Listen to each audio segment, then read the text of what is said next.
पिछले कई दशकों के बाद हिमाचल में आई भयंकर बाढ़ की वजह से काफी नुकसान हुआ है।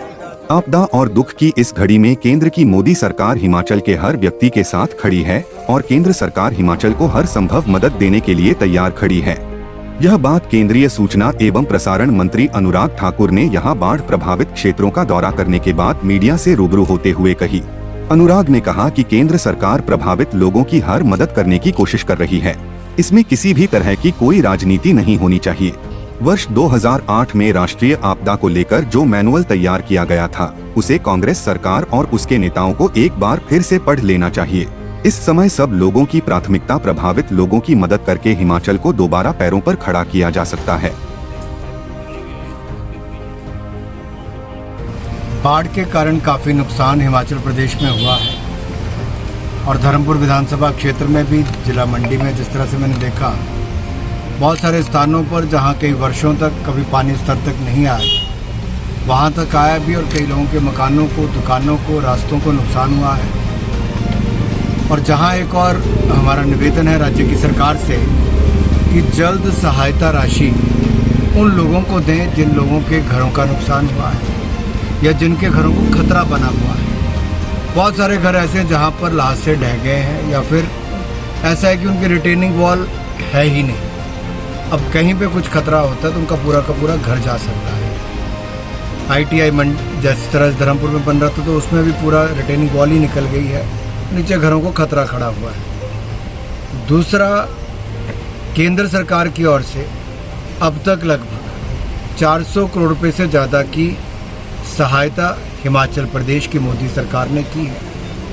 इसके अलावा 13 बटालियनें NDRF की लगातार यहाँ पे काम कर रही थी। इंडियन एयरफोर्स के 2 हेलीकॉप्टर राज्य में लोगों की जान बचाने के लिए लगातार प्रयासरत हैं। जितनी मदद केंद्र सरकार की ओर से चाहिए थी, नेशनल फॉरेंसिक साइंस यूनिवर्सिटी के लोगों के माध्यम से वो भी यहाँ पर आए हैं। जो मांगा वो देने का कार्य किया है। हम चाहते हैं कि राज्य की सरकार भी तेज गति के साथ लोगों के जो सड़कों का नुकसान हुआ उसको जल्द से जल्द ठीक करवाए और जिनके घरों का नुकसान हुआ उनको जल्द से जल्द सहायता राशि दे, तो केंद्र की ओर से पैसा हमने भेजा है। 2008 में कांग्रेस की सरकार के समय राष्ट्रीय आपदा को लेकर क्या निर्णय हुआ, एक बार जरा उसको पढ़ लेना चाहिए। और मैं इतना ही कहूँगा, हमने मदद हिमाचल की बार बार की है। मोदी जी ने हिमाचल को सदा प्राथमिकता दी है। विकास के प्रोजेक्ट तो दिए ही, लेकिन जब भी मदद की आवश्यकता पड़ी तो सबसे पहले आगे बढ़ चढ़कर मोदी जी की सरकार आई। मोदी जी ने स्वयं मुख्यमंत्री से बात की, हम सब लोगों को भी कहा, हम सब लोग भी फील्ड में हैं और हम सब प्रयास कर रहे हैं कि इसमें आपदा के समय इस संकट से निकालकर हिमाचल को लाया जाए। और जो भी मदद केंद्र सरकार से होगी हम वो कर रहे हैं। कुछ लोग ऐसे हैं जो देश में शांति नहीं देखना चाहते, उनमें कांग्रेस पार्टी है, उनके नेता हैं। अगर पूरे नॉर्थ ईस्ट में हथियार डालने का काम कहीं पर हुआ था तो मोदी जी की सरकार के समय पीस बढ़ाने का यानी कि शांति बढ़ाने का काम भी हुआ और पीस एग्रीमेंट्स भी हुए।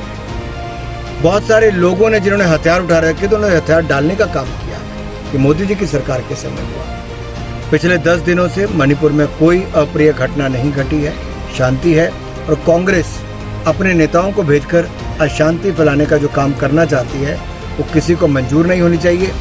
इसकी तो जितनी निंदा की जाए उतनी कम है। चंद्रयान 3 एक अपने आप में इतिहास रचेगा, क्योंकि जिस तरह से चंद्रयान 3 को लॉन्च किया गया है, दुनिया के 200 से ज़्यादा देशों में भारत उन गिने चुने 3-4 देशों में नाम आता है जिसने सोलर मिशन को आगे बढ़ाया है। और मैं इसको इतना ही कहूँगा कि चंद्रयान को भेजना लगातार, दूसरा भी हमारा जो चंद्रयान 2 था उसमें भी बहुत हद तक हम सफल रहे थे, लेकिन चंद्रयान 3 से बहुत सारी उम्मीदें हैं। 40 दिन का और इंतज़ार रहेगा, लेकिन मुझे पूर्ण विश्वास है हमारे साइंटिस्ट ने जो पूरी दुनिया भर में भारत का नाम रोशन किया है। हमें उस पर गर्व होना चाहिए। इससे युवाओं को भी बहुत प्रेरणा मिलती है कि चंद्रयान 3 जाने के बाद ये जो प्रयास है हमारे, इससे साइंस और टेक्नोलॉजी इन दोनों को बहुत बल मिलेगा।